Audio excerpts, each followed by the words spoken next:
జిల్లాలో ట్రాఫిక్ నియంత్రణపై దృష్టి పెట్టారు ఎస్పీ కృష్ణకాంత్. ఇటీవల నెల్లూరు నగరంలోని ప్రధాన కూడళ్లలో ట్రాఫిక్ సమస్య పెరిగిపోయింది. రొట్టెల పండుగ నేపథ్యంలో నగరానికి మరింతగా వాహనాల తాకిడి పెరిగే అవకాశం ఉంది.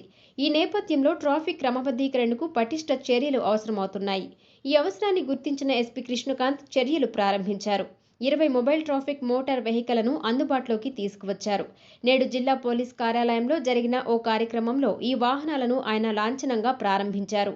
రొట్టెల పండుగ నేపథ్యంలో మరింత క్రియాశీలకంగా పనిచేయాలని సంబంధిత సిబ్బందికి ఆయన సూచించారు.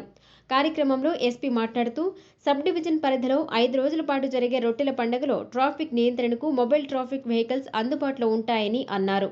భారీగా ట్రాఫిక్ జామ్ అయినప్పుడు క్లియర్ చేయడానికి పోలీస్ సిబ్బందికి ఈ వెహికల్స్ ఉపయోగపడతాయని తెలిపారు.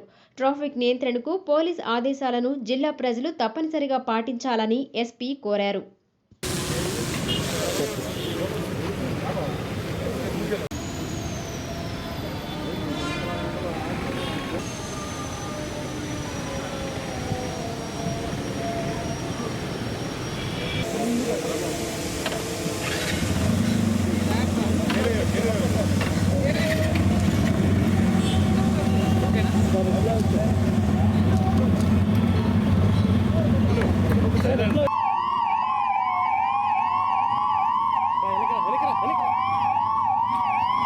20 వెహికల్స్ మనకు మన డిస్టిక్కి రావడం జరిగింది. సో ఈ 20 వెహికల్స్ని సబ్ డివిజన్స్కి బేస్డ్ ఆన్ మనకి ఎక్కడైతే కొద్దిగా ట్రాఫిక్ ఎక్కువ మనకు అవసరం ఉందో దాన్ని బట్టి మనం ఈ వెహికల్స్ని డివైడ్ చేసి వాళ్ళకి ఇవ్వడం జరుగుతుంది.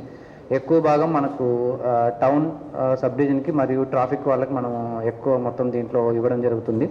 దీనివల్ల ఏంటంటే మనకు ముందు ఈ ట్రాఫిక్ ఎక్కడైనా కూడా ఆగిన తర్వాత కానీ ఇట్లాంటివి ఏంటంటే మొబైల్ పార్టీస్ మరి వెళ్ళేసి అక్కడికక్కడ ఈ మనకు ట్రాఫిక్ని మనము క్లియర్ చేయడానికి ఇది చాలా యూస్ఫుల్గా ఉంటాయి. ఇది కొద్దిగా టెక్నికల్గా కూడా కొద్దిగా కంపారిటివ్ ఇప్పుడు మనకి ఏదైతే ట్రాఫిక్ సంబంధించి మనము ఉందో వాటికంటే ఇది కొద్దిగా మెరుగైన వ్యవస్థను మనకు ఇవ్వాలని చెప్పేసి ఈరోజు చేయడం జరిగింది. ముఖ్యంగా ఈరోజు ఇనాగ్రేషన్ వెహికల్స్ మనకు కమింగ్ 5 days ఏదైతే మనకు రొట్టెల పండుగ ఉందో సో రొట్టెల పండుగకు సంబంధించి ఈ 20 వెహికల్స్ని దానికి సంబంధించి ట్రాఫిక్ అనేది చాలా ఇంపార్టెంట్ మనకు కమింగ్ 5 days వాటిని ఈ ట్రాఫిక్ నియంత్రణకు సంబంధించి వాడతాం. సో కాబట్టి అట్ ది సేమ్ టైం ప్రజలకు కూడా ఏంటంటే కొద్దిగా వాహనాలు నడిపేటప్పుడు వాళ్ళు ట్రాఫిక్ రూల్స్ అవన్నీ పాటించాలని చెప్పేసి ట్రాఫిక్ వైలేషన్స్ని ఎవరు చేయొద్దని చెప్పేసి పోలీస్ డిపార్ట్మెంట్ నుంచి మేము కోరుతున్నాం. Thank you.